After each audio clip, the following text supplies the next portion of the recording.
Sup les jeunes, aujourd'hui le 10 septembre 2018, on va faire une analyse de BTC USD sur l'échange Bitfinex. Comme vous l'avez deviné, CryptoBab à la pareille.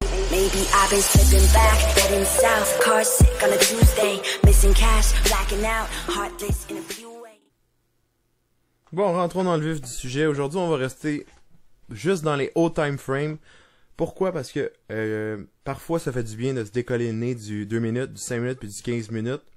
Parce que les indicateurs qu'on utilise, les EMA, le RSI, le MACD, tout ce qu'on utilise dans les bas time frames va se répéter beaucoup plus souvent. Fait que les EMA cross, on voit que ça arrive tout le temps. Pas mal plus de mouvements, fait qu'il faut que tu sois alerte quand tu fais du day trading.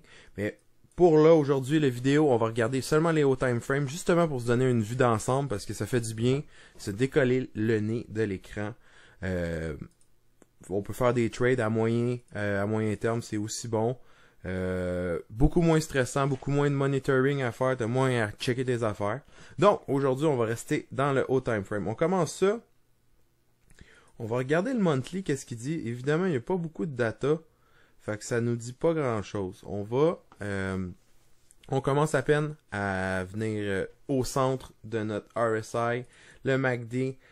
Et il vient de commencer l'histogramme à être bearish à fond. On s'entend, c'est très clair là-dessus. Mais comme je dis, il n'y a pas bien de data. Fait qu'on va juste retourner sur notre weekly qui parle beaucoup plus. Évidemment, on a le trendline habituel que j'avais fait, que j'avais souligné plusieurs reprises dans des vidéos. Celle-là qui est comme ça à peu près. Celle-là qu'on bounce puis qu'on n'est pas capable de défoncer à chaque fois. Mais c'est pas ça que je vais vous montrer aujourd'hui. Aujourd'hui, on va rester dans le price action. Ça va être très simple. On va faire un peu de Fibonacci en même temps. Fait que là, je suis sur mon weekly. Qu'est-ce que je vais faire? Je vais venir pointer mes tops. Hop, le rouge. Je déteste le rouge. On va mettre ça orange direct. Parfait. Fait qu'on va venir mettre tous nos supports puis nos résistances. Évidemment, on a plus de résistance que de support. On peut avoir 3. Même en mettre un. Mais on va pas aller si haut que ça. Parce qu'avant qu'on se rende au-dessus de 10 000, là, on a un bon bout de chemin à faire. Attends, on va la mettre pareil. Tiens. On va chercher le top de celle-là. Ça m'énerve un peu aussi. On va aller sur le top, le 11700. Une petite affaire plus gros. Bon, ici. Fait que là, on a beaucoup de résistance. Puis le seul support qu'on a, ça serait ici. À plusieurs reprises, où ce qu'on est venu frapper dans les alentours de 5800, 5700. Le seul support restant, après on retombe dans le 5400. Ça, on peut même pas appeler ça un support vraiment. Après ça, on s'en va dans les 3000. Fait que là, j'ai identifié toutes mes résistances, mes supports au niveau du weekly. Fait qu'on parle de quelque chose de tangible. On parle de résistance et de support qui risquent d'agir fortement. Fait que là, on descend de time frame tranquillement. Là, on était sur le weekly. On va aller voir sur le daily qu'est-ce que ça a l'air. Puis, on peut ajuster nos lignes en même temps, pour que ce soit un petit peu plus précis, évidemment. Fait que là, j'enlève le volume.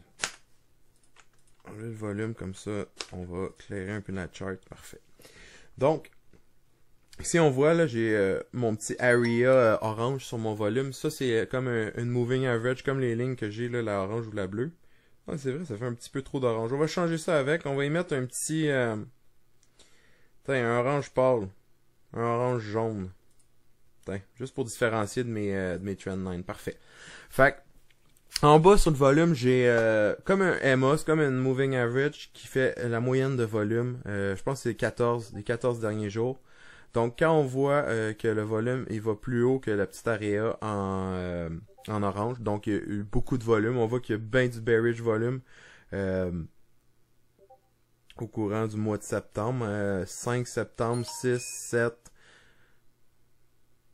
5 septembre, 6 septembre, là, il y a eu beaucoup de bearish mouvement. Fait que tout ça, c'est toutes des aides visuelles. On continue. Fait que là, on a nos résistances, on a nos supports. Là, qu'est-ce qu'on va faire? On va venir regarder s'il y a des choses qui se répètent. Donc, on va regarder selon Fibonacci si les mouvements à la hausse ils ont une corrélation avec les bounces qui vont être subséquents. Évidemment, c'est tout le temps une downtrend qu'on est fiez-vous à la ligne que j'avais faite au début sur le weekly. Là, en partant, donc, j'ai parti mon Fibonacci d'un bas jusqu'à un haut. On recommence juste pour que ce soit vraiment clair pour tout le monde. Là, je prends mon Fibonacci Retracement Tool. Je vais faire un move, mettons, du low jusqu'au high. Puis on va venir voir qu'est-ce que ça dit. Fait que là, du low qu'il y a là, au high qu'il y a là, en utilisant le Fibonacci, il s'est retracé. Il est venu se retracer dans le Golden Pocket ici entre le 0.68 puis 0.5. Pour ensuite faire un bear break qui est descendu plus bas. Par après ça, on voit qu'il est venu toucher le 3.82. On va voir si ça se produit partout. Constamment. Fait qu'on va... On est sur notre daily. On recline notre truc. Là, on vient de faire lui. Là, on va venir faire lui, voir. Fait que là, on fait la même chose. On va prendre le Fibonacci Retracement Tool du swing low au swing high. On clique, on check. Ah ben, c'est-tu drôle? 0.382. Là, on a une constance. On vient de le faire. On a une constance. On voit que du swing low au swing high, généralement, le prochain swing high va venir toucher le 0.382 Fibonacci Retracement. Fait en faisant le même exercice avec le swing présent, on pourrait faire une théorie que le prix va revenir frapper le 382. Théoriquement. Donc, théoriquement, il y aurait un bounce qui s'en viendrait dans ce coin-là. Évidemment, je fais juste souligner des points. Je ne suis pas un conseiller financier. Vous faites vos propres choix. Mais si j'aurais un long à faire, je le ferais à partir de ce low-là. Je mettrais mon stop loss en dessous de notre 619.5, le low. Ouais, 6119.50. Fait que je le mettrais en dessous du low, puis je viendrais mettre mon target juste en dessous du 38.2 Fibonacci, donc dans les 6780, 6700, 6800. Entre 6750 et 6800. Ça serait mon spot pour ma target. Fait que ça, on parle de résistance, puis de support sur le weekly, tes traces. Après ça, tu descends, tu vas checker tes Fibonacci Retracement. S'il y a des corrélations, là, on a vu que généralement, quand il y a un swing low, puis on pogne notre swing high, ça s'en va au 38.2 Fibonacci. Donc, on pourrait faire un test, essayer, voir si ça fonctionne. On va descendre un time frame dans le 6 heures, voir si on peut aller chercher d'autres informations. Évidemment, on se rend compte que dans nos time frames où ce qu'on est, on commence à être oversold. Là, on est popé. On est dans 39. On est sur le weekly, voir. Weekly en chute libre. On se rapproche du oversold zone sur le weekly, mais c'est pas tout de suite. Alors, moi, je regarde un trendline que je fais souvent. C'est celui-là ici. Clairement, si on vient le défoncer puis s'asseoir sur le RSI trendline que je viens de faire, je vais être beaucoup plus confortable pour me faire un long à plus long terme. Quand on fait des analyses sur le daily puis sur le weekly de cette façon, on va pas faire du day trade dessus, mais plus un swing. On parle d'un trade qui va durer quelques heures. Évidemment, ici dans le channel, j'ai tout le temps parlé plus de day trade, mais j'essaie de toucher au spectre au complet. Donc on va aller plus aujourd'hui checker justement ce qu'on fait, le moyen terme. Entre parenthèses, parce que moyen terme dans la bourse, ça peut être des mois.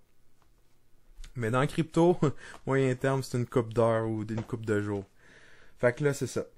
Dans le 6 heures, on était rendu. Mais là, on voit que dans le 6 heures, on commence à être oversold pas mal. Puis plus qu'on va aller sûrement. Et voilà, plus qu'on est overbought. Ça veut dire que là, il y a eu une petite montée, il y a eu une descente puis une montée. Il y a eu une dompe. Voilà à peu près 4-6 heures. Donc, au niveau du 6 heures, où est-ce qu'on en est sur notre chart? Dans l'état où ce que le RSI est, évidemment, c'est plus probable que... Ici, je pourrais même me faire un petit trendline sur mon 6 heures. Si jamais vous voulez rentrer un trade, on le garde comme support. Si on le brise comme Comme support, puis ça devient résistance, là, je serais plus bearish au niveau du 6 heures prochain. Mais pour l'instant, on voit beaucoup de sideways action. Il se passe pas grand chose. Le volume diminue. Il y a des petits spikes de volume de temps en temps, mais rien d'extravagant. Ici, on voit, il a fait un beau BART comme qu'appelle. Moi, j'aime pas vraiment cette appellation-là. Ça fait non professionnel.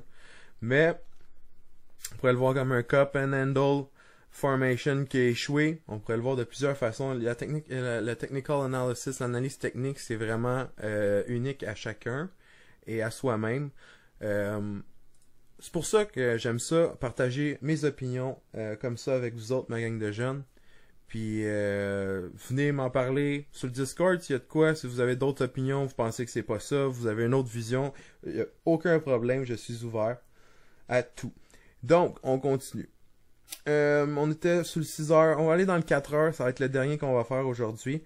Là, on voit qu'on a eu un cross, un bearish cross des deux EMA. J'utilise la 14 puis la 50. 14 puis 50. Donc, la 50 est venue prendre le top de toute notre price action. Même la 14, elle l'utilise comme résistance. Fait que ça va pas bien pour les bulls. Évidemment, tu décolonnes un peu, c'est normal. On le voit, on est dans le bear trend à fond la caisse. On ne bouge pas du bear trend. Les bears ont le plein pouvoir. La seule chose qui pourrait changer le trend, ça serait un changement fondamental. Tu mets un ETF qui est approuvé. Là, on va voir le plus gros BTC dildo qu'on va jamais avoir vu. Un gros green dildo qui va défoncer tout. Mais jusqu'à là, l'espoir est pas grand. Par contre, moi, à long terme, je suis très bullish sur toute la crypto-monnaie. J'accumule de plus en plus de Bitcoin, de plus en plus d'altcoins. Évidemment, les altcoins, ils ont mangé une méchante claque au courant de 2018. Mais dans le lot de altcoins, c'est sûr qu'il y en a au moins une dizaine qui vont surgir et venir faire de nouveaux all-time highs. La majorité vont crash à zéro parce que c'est des scams. Mais la minorité qui ont vraiment un projet, qui ont une idée, qui ont une bonne équipe, ils vont sûrement réussir dans le fond.